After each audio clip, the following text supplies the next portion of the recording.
Welcome, everyone. We're so happy today to have Ray Girn, CEO of Higher Ground Education, to share some thoughts with us. Ray, I just have one question for you. How are the goals of Montessori education different than that of traditional education? It's a good question. Fundamentally, they're fundamentally different. Okay. The goal of a Montessori classroom is to enable a child to optimize his ability, her ability to gain the most out of cognitive activity and physical activity outside of the classroom. So you're in the classroom in order to gain the knowledge, the skills, the inspiration, the perspective that you need to flourish as an adult outside of the classroom, as against to acquire some specific body of content or skills or even experiences.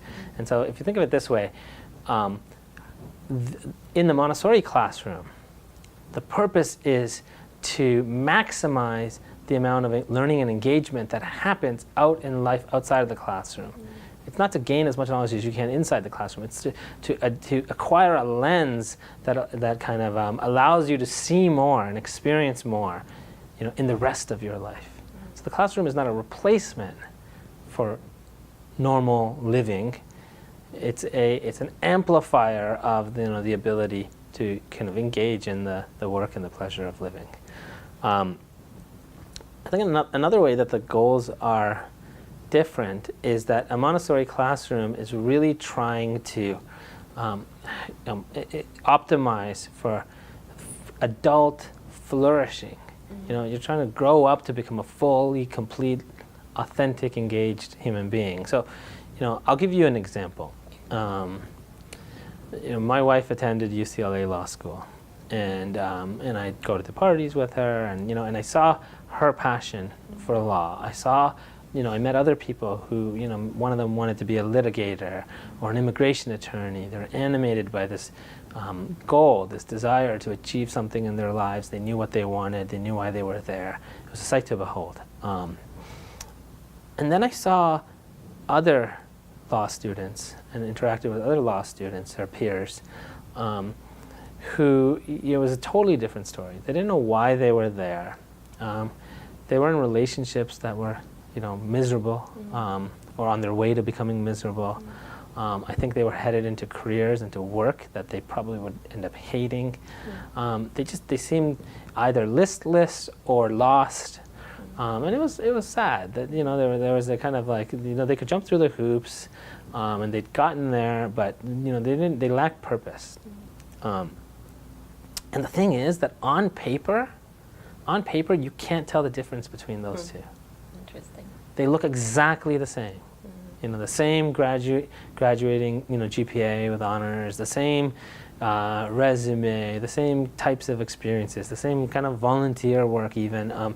They look exactly the same. And so as a parent, if it matters to you whether your child ends up down one path or another, you have to look beyond the traditional assessment framework. You have to start asking questions about what is it that you're trying to support in your child's development? How do you support it? How do you measure it? How do you ensure that it's on course? How do you support your child's if there's a need to correct course? When do you get out of the way, right? And all of these questions, I hold them as kind of an alternative assessment framework. It's part of the work that we and other Montessorians are doing to figure out how is it that you measure and how is it that you assess something much deeper than jumping through the traditional conventional hoops. If the goal is human flourishing, if the goal is a fully engaged, authentic adult life with both material and spiritual success, an integrated approach to material and spiritual success, then as a parent, one cannot rely on the conventional measures, and is in a position where there is a need to dig deeper.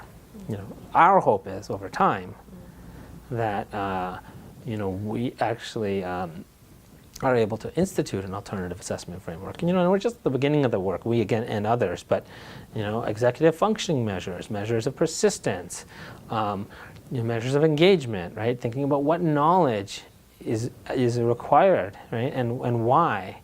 Do you need to have a certain facility with human literature in general in order to be able to, judge human character and interact kind of collaboratively with others, right? Or do you not, right? Do you need the knowledge of history in order to govern kind of the choices you make as an adult and assess, the world around you or not? Do you need a knowledge of science? So there's knowledge, there's skills.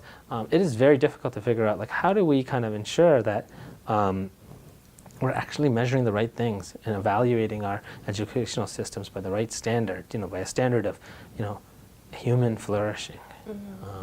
And so I think that's all kind of baked into Montessori. I think that those of us who know Montessori see the impact both in, the children that we serve and in the adults that they become. But the work ahead is to kind of make it more explicit and more accessible to more people. That is so much to think about, whether you're an educator or a parent or just as a human being. You talked about human flourishing. Thank you so much for sharing your thoughts and taking some time out with us. No, thank you.